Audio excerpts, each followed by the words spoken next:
On today's show, the Cavs cap off a very emotional 48 hours with a win in Washington over the Wizards. We'll talk about that game, plus player reaction to the DeAndre Hunter trade and Koby Altman's post-trade deadline press conference, all in this weekend edition of Locked On Cavs.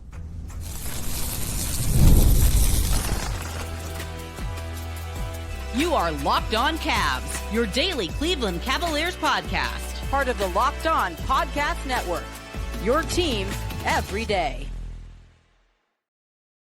What's up, everybody? My name is Danny Cunningham. You might know me from my time covering the Cleveland Cavaliers, places like my Substack, The Inside Shot, 92.3 The Fan, Cleveland Magazine, and a number of other stops along the way. I want to say thank you to you for making Locked On Cavs your first listen today and every day. You can find the show anywhere you get your podcasts, Apple, Spotify, anywhere else. Drop us a 5-star rating.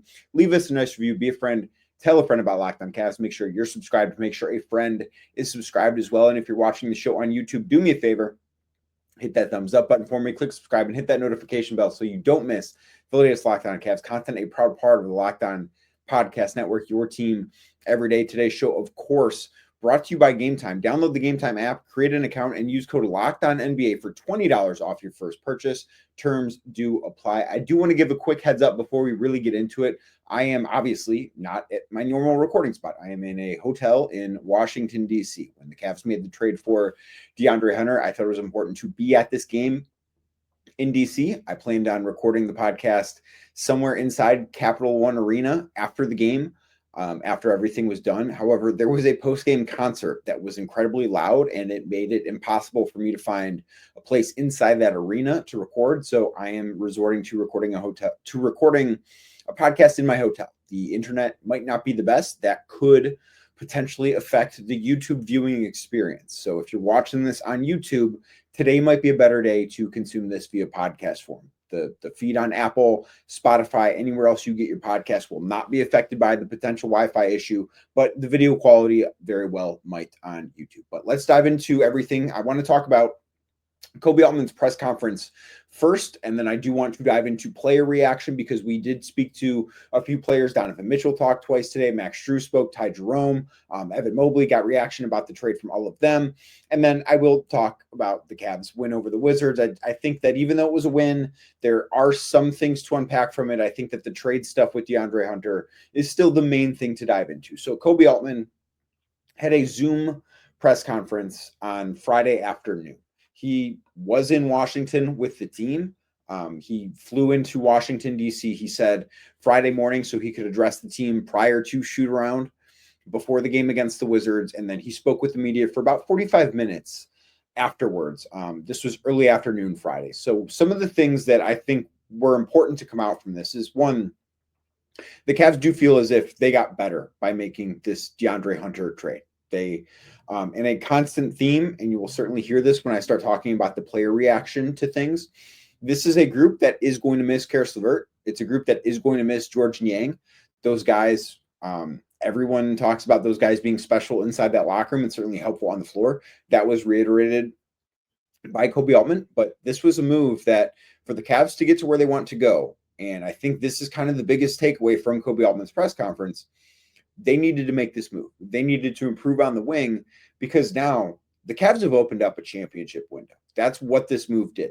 That is what this move is to me. Not saying that I don't think they could have won the title without making this move. I think it's entirely possible. They have the best record in the NBA for a reason. But I think that this move is one that increases their chance of winning the NBA Finals in June of 2025. It also, and I think this might even be a little bit of the bigger part here, it also, to me, increases their chance of winning the NBA Finals in June of 2026, in June of 2027, and maybe even beyond that, because DeAndre Hunter is a player who is under contract for each of the next 2 seasons following this one. So the Cavs are going to have him for at least 2.5 years. He's 27 years old, so he does fit in terms of the timeline with the rest of the group. He was in the same draft that Darius Garland was in. He actually went 1 pick ahead of Darius Garland. He was the number 4 overall selection. I believe the Lakers technically made that pick and it got traded. The draft picks are obviously very difficult to follow, but he was somebody that Koby Altman did talk about having an eye on all the way back in 2019 as somebody that the Cavs liked. coming out of the University of Virginia as a prospect. And, obviously things did not work out that way. And I think the Cavs are very, very happy with how that draft worked out. I do think it kind of looks like they got the best player in that draft in Darius Garland, because the guys who went ahead of him so the 4 guys who went ahead of him were Zion, can't stay on the floor. John Morant, very good player, can't stay on the floor. RJ Barrett, solid player, and DeAndre Hunter. And then Darius Garland, I think, is the best player, certainly has had the best career of those 5 guys to date. But he was a guy that they liked. I don't know if he would have gotten to 5 if they would have picked him over Darius Garland. I don't think we'll ever find that out. I don't think that necessarily matters. But the point of this is that Koby Altman and the rest of this Cavs front office, and a lot of the guys that are in the front office for the Cavs, were in the front office at the time for the Cavs too, but they've known about DeAndre Hunter for a while. They've kept an eye on him for a while. He's somebody whose career they have followed, and somebody who they thought, if the time is ever right, he could be a good fit in Cleveland. And I think ultimately right now, the time is obviously right. And the one quote I think that stuck out to me from Koby Altman is that he said they are all in on winning now and into the future. This is a move that makes the Cavs better on Monday if DeAndre Hunter plays in that game against the Minnesota Timberwolves. And we'll find out more over the weekend, because the Cavs will practice tomorrow back in Cleveland. It makes them better then. They might not technically be better that day, but they will be a better team, a more talented team, a team that is better situated to handle the Boston Celtics, the New York Knicks, maybe the Milwaukee Bucks even in the postseason. That is what this move does for this season. And it makes them better into the future. This team is opening up a championship window. That is what this move does. They go from a team that was, I'm not going to say they were a nice story. They are a nice story. They're a great team. That's what they are this year. They are an elite team. They are a championship quality team, but they got better. They got closer to being like a true championship quality team. If you had maybe some reservations about this team because they've lost to Boston twice, they lost those 2 games to Houston, they got crushed the 1 game in OKC. Of course, when we talk about that, we leave out the fact that they beat Boston, they beat OKC, that they beat New York, that they have some of these nice wins, that they're 3-0 against Milwaukee. Like, those facts get left out, and we kind of only focus on the games that they've lost, which is certainly unfair to do to the Cavs. But they are a team that is better suited for those types of games because of this move. That's true now. That'll be true in 2026. That'll be true in 2027. This is a move that does that for them. The other thing this move also solidified 2 more things financially. One of which Koby Altman brought up early on in his availability, is they are no longer a tax team this year. So trading George Niang and Caris LeVert for DeAndre Hunter saves them money. Was that the primary motivation for this move? No. The primary motivation was to get better, but it does bring the Cavs from a team that was operating as one over the tax line to a team that is now under the tax line. They don't have to pay the tax. And that is not about saving money right now. I reported on this show, I don't remember what day it was, but there was no mandate for them to get under the tax. They were content if they didn't find a move that made them better and also shed salary the way this one did. And it's a very tight needle to thread.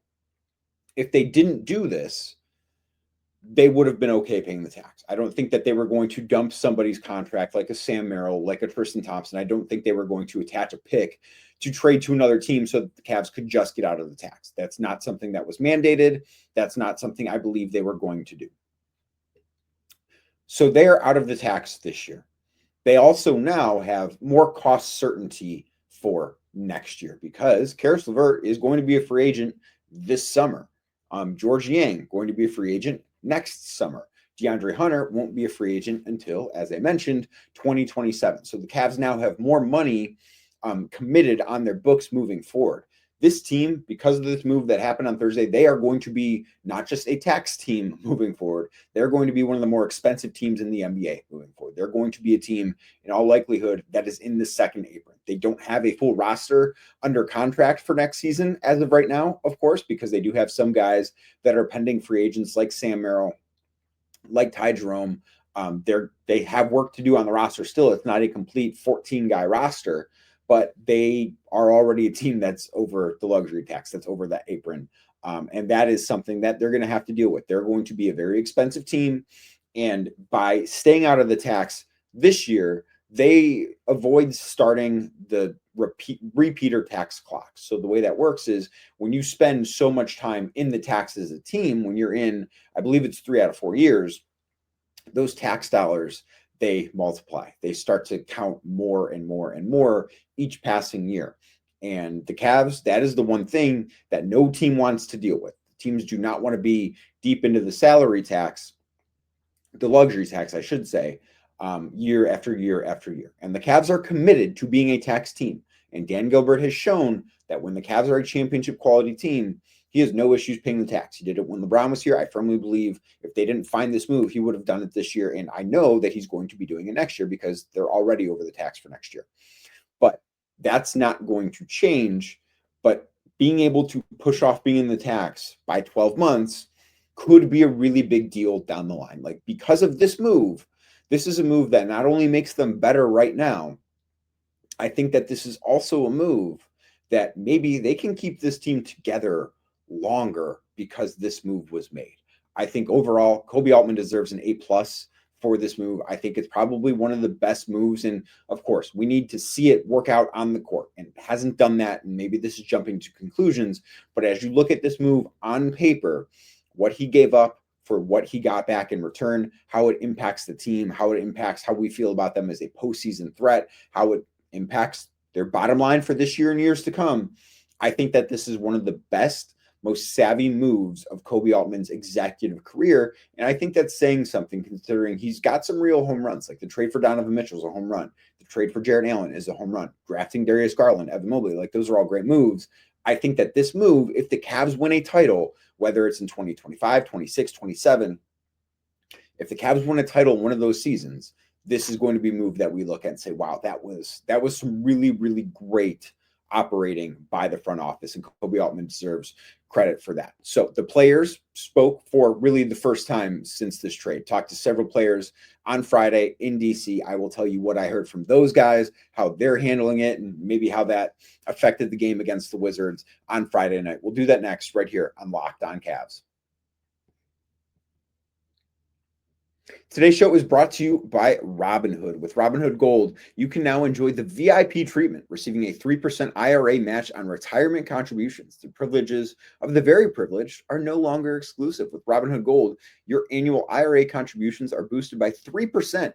Plus, you also get 4% APY in your cash in non-retirement accounts. That's over 8 times the national savings average. The perks of the high net worth are now available for any net worth. New gold standard is here with Robinhood Gold. To receive your 3% boost on annual IRA contributions, sign up at robinhood.com/gold. That is GOLD. Again, robinhood.com/gold. Investing involves risk. Rate subject to change. 3% match requires Robinhood Gold at $5 a month for 1 year from first match.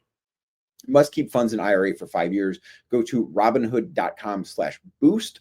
Over 8 times the national savings average account interest rate claim is based on data from the FDIC as of November 18th, 2024. Robinhood Financial LLC, member SIPC. Gold membership is offered by Robinhood Gold LLC. Thank you again for making Locked On Cavs your first listen today and every day. Like I said at the top of the show, you can find us anywhere you get your podcasts, Apple, Spotify, anywhere else. Drop us a 5-star rating. Leave us a nice review. Be a friend. Tell a friend about Locked On Cavs. And also make sure you sign up for the Locked On Cav daily newsletter Monday through Friday right into your inbox. You can sign up for free at lockedondaily.com. That is lockedondaily.com to start your day with the all-new free Locked On Cavs newsletter. So, the Cavs took on the Washington Wizards Friday, and I will talk more about that game in segment number 3, but I want to talk more about what we learned from the way the Cavs are feeling about this move before and after the game. So when the team made the trade, I got home from Detroit, maybe an hour or so before they traded for Hunter. And when they traded for Hunter, and I knew that the likelihood of him playing on Friday was pretty slim, but I thought it was important to be here to see what the reaction was like for this team, what it's like in this locker room, because I've been in this locker room, obviously, a bunch. I'm at every home game. I've now been at several away games this year. Like, I cover this team in a very in-depth way.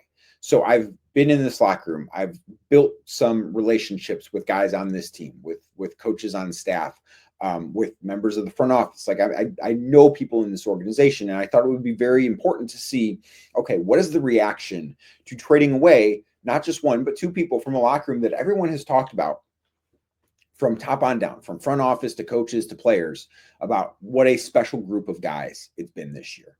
And the first person that we talked to on Friday morning after shoot around was Donovan Mitchell. And he talked at length about what the trade meant and, how things work out for them on the floor. But whenever someone, whether it was Donovan, Max, Ty, Evan, whoever we asked about this deal, and even Koby Altman and Kenny Atkinson too, whoever we asked about this deal, the first thing that came out of their mouth was not necessarily about DeAndre Hunter.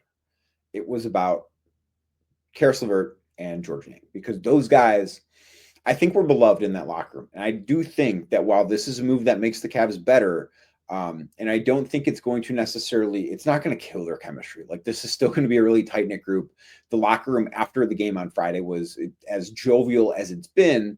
But I also do think that some guys in that locker room feel like maybe a piece of them is missing a little bit. And Ty Jerome, I think, is one of the more interesting ones to talk to, because it's no secret that him and DeAndre Hunter are best friends. They played college basketball together at Virginia. They've kept in touch throughout the years. They're very, very close. He says they talk all the time. And the first thing he said, and Chris Fedor asked him about this, asked him what his reaction to the trade was.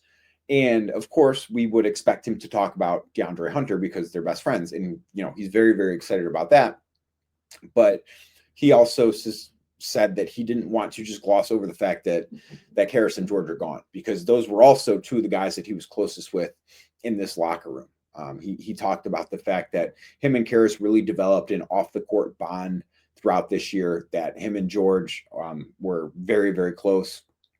And those are two of his dear friends as well. And that's kind of something that's been echoed by everybody. And Jared Allen made comments on, I believe it was Tuesday after the Boston game, about how if somebody gets removed from this locker room, it changes things. Like it is a subtraction. And I think that this group is going to miss those guys. And Max Drew spoke about it, how special this group has been and how difficult it really is to have a couple of people removed from that group. It's a challenge. It is something that as they continue to grow as a team, and they will grow as a team, and we'll see how DeAndre Hunter fits into this, but that is going to be a big thing, because it's about not only how they play on the floor, but it's about how they operate off the floor. And if you watch games on TV, if you watch the post-game show on FanDuel Sports Network, like you can get a little bit of a glimpse into the locker room if you see that stuff, not necessarily the same amount I do. And I try and bring you guys what I see and help you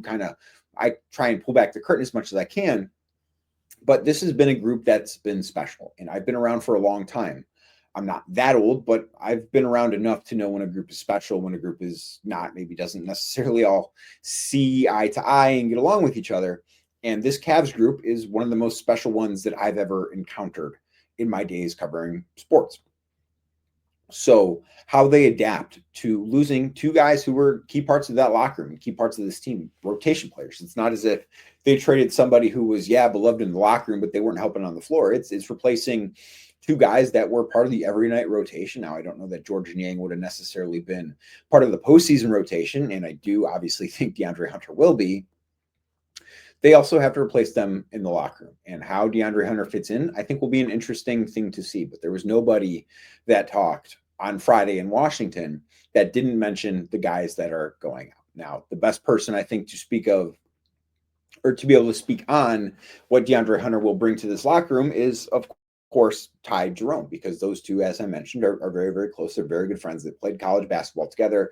He said that DeAndre is going to fit right in, that he thinks he's going to be somebody that's not going to take long for him to gel, that he's a winner. He has similar interests to a lot of the guys in that locker room. They're all very, as I mentioned in the first segment, around the same age. Like, this is a group now that is very much on the same timeline, which is a really important thing too, because you do look, Caris and George were not the oldest guys in the locker room because Tristan Thompson's there, but they were among the more veteran players in that locker room. And DeAndre Hunter is 27 years old.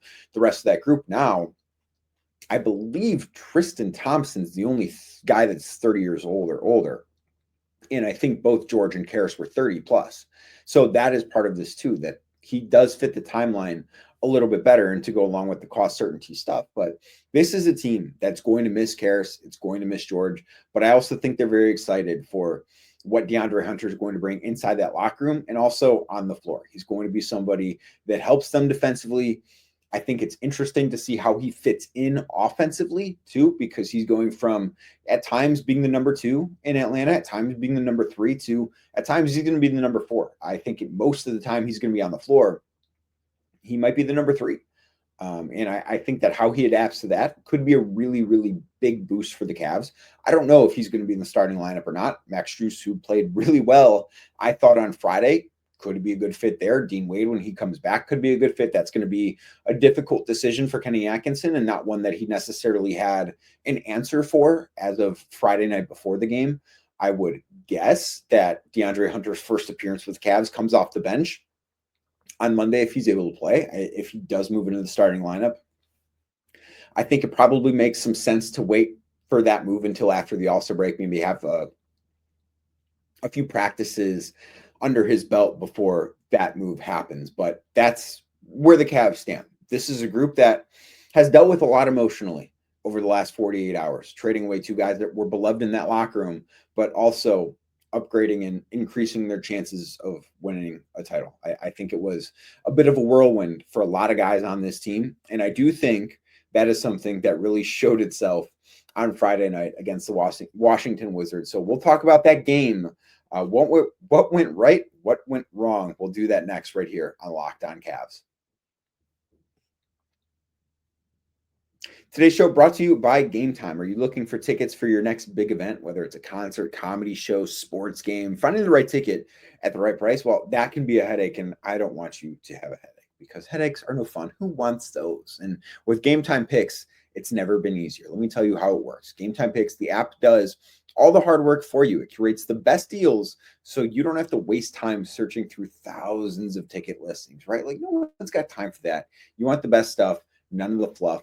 Game Time Picks does that. Plus, the thing I really like is the seat view feature because it's a total game changer. Before you hit buy on your tickets, you can see exactly what your seat will look like in the venue. It's a very reassuring part of the process. And the best part too, you're covered with Game Time's lowest price guarantee. If you find a better deal somewhere else, they will refund you 110% of the difference. Plus, your tickets are guaranteed to be delivered on time with easy cancellation options if something comes up. So take the guesswork out of buying tickets with Game Time. Download the Game Time app, create an account, and use code LOCKEDONNBA. That is LOCKEDONNBA for $20 off your first purchase. Terms do apply. Again, create an account, redeem code LOCKEDONNBA for $20 off. Download Game Time today. Last minute tickets, lowest price guaranteed.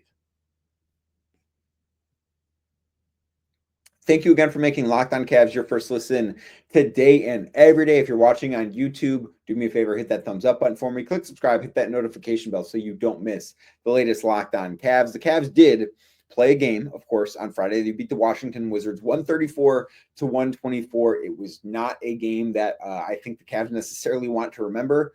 As Max Strus eloquently put it afterwards when he spoke with the media, we weren't there tonight. And I think that's a fair assessment. I put out there on Twitter, on Blue Sky, that, you know, it kind of looked as if they were going through the motions for the first 3 quarters of this game. And I do think that a lot of the post-game comments that were made by Kenny Atkinson, by the players, I think that corroborates what I said. And this team didn't look focused. This team didn't look like the Cavs. They looked like a team that was kind of mentally exhausted, emotionally exhausted from what they had dealt with for the previous 48 hours or so, trading away a couple of guys, having to process, adding somebody else to the mix. Of course, DeAndre Hunter was not in Washington, D.C., as he was in Cleveland going through his physical on Friday, so he's not at the game. And also, this was a team that was very shorthanded. They had 10 available players because in addition to Caris, LeVert, and George Niang being traded and no longer on the team, Sam Merrill was away from the team for personal reasons. D. Wade out, Isaac Okoro was out. Luke Travers and JT Thor both were not with the team on their two-way deals. So they had the starting five plus Ty Jerome, Jalen Tyson, Craig Porter Jr., Tristan Thompson, and Imani Bates. And all 10 guys played legitimate minutes. This was actually, I think, the first time this season Imani Bates has played non-garbage time minutes for the Cavs. Those minutes didn't necessarily go well, but not much did go well for the Cavs before the fourth quarter. Evan Mobley in this game did not play well in the first quarter, and I thought it was interesting. Kenny Atkinson came out after the game, and he talked about the fact that he challenged Evan Mobley during halftime to be better. He said, you're not playing defense. You're not being you. And then Evan responded great. He had 21 points in the second half. He was awesome. I thought Donovan Mitchell was pretty good in this one. He finished the night with he had 33 points, which led the Cavs. And I thought Max Strus was really, really good in this game too. He had some big shots. He finished with 5 made threes, with 6 of 11 from the floor, had 5 rebounds, 3 assists. I thought Max Strus's minutes were really good. He was a +9 in the 31 minutes that he played. I thought he had a really nice game for the Cavs, and a night that they needed it, because when they are down bodies the way they were, because this is a team that we've seen Kenny has relied on depth, and I don't know how much he's going to be able to rely on depth, because some of that depth is now gone as a result of this trade. But I do think it's something that it was important that the starters had a good game. All 5 starters scored in double figures. Darius Garland hit some big shots. He was 5 of 8 from beyond the arc. Jarrett Allen played a solid game too. He finished with 12 and 12. And I thought Ty Jerome off the bench gave them some really good minutes. Not necessarily Jerome's most efficient night, but they needed somebody to almost go out and be an innings eater. He played 25 minutes. Jalen Tyson gave them some good minutes too. He had a few plays, did bang up his knee at one point, but he went back in the game near the end. So I don't think there's anything necessarily to be concerned about. But this team spoke about the fact that they were not emotionally there. And Kenny Atkinson said, I wasn't mad about the defense. I wasn't mad about anything. He said, this didn't have a good feeling to it. He talked about the way the game started. The first 5 minutes were brutal. Like, they looked terrible in the start of this game. And Atkinson said, this might be a game that we lose by 30 just because they don't have it. And I do think it's a really good sign that they were able to kind of snap out of that funk that they were in, because is Washington playing better? Yeah, they had won 3 straight games going into this, but they were still 9-41. Like, they're still the worst team in basketball. So they were able to snap out of it. They were able to wake up a little bit in the fourth quarter and realize, oh, yeah, we are the best team in basketball playing the worst team in basketball. And being able to do that, outscoring Washington 40-31 in the fourth quarter, outscoring them 70-57 overall in the second half. I think that those are things that they needed to accomplish after what was a very sluggish, sloppy first half. But a win is a win on the road after an emotionally exhausting 48 hours for that team. I don't think that's necessarily anything worth being upset about. DeAndre Hunter might make his debut on Monday. We're not sure if that's going to happen. I think there's a pretty good chance the Cavs will have a practice on Sunday, and DeAndre Hunter, I believe, will likely meet with the media for the first time in Cleveland. So we'll see how that goes, but I will be back either late Sunday, potentially, but it's a Super Bowl Sunday, so probably just first thing in your podcast feed on YouTube Monday, talking about what DeAndre Hunter can bring to the Cavs a little bit more, first impressions of him, all that stuff. So we will be back right here, wherever you get your podcasts, Apple, Spotify, anywhere else. Drop us a 5-star rating. Leave us a nice review on YouTube as well. Do me a favor. Hit that thumbs up button for me. Click subscribe. Hit that notification bell so you don't miss the latest Locked On Cavs. And I will be back on Monday.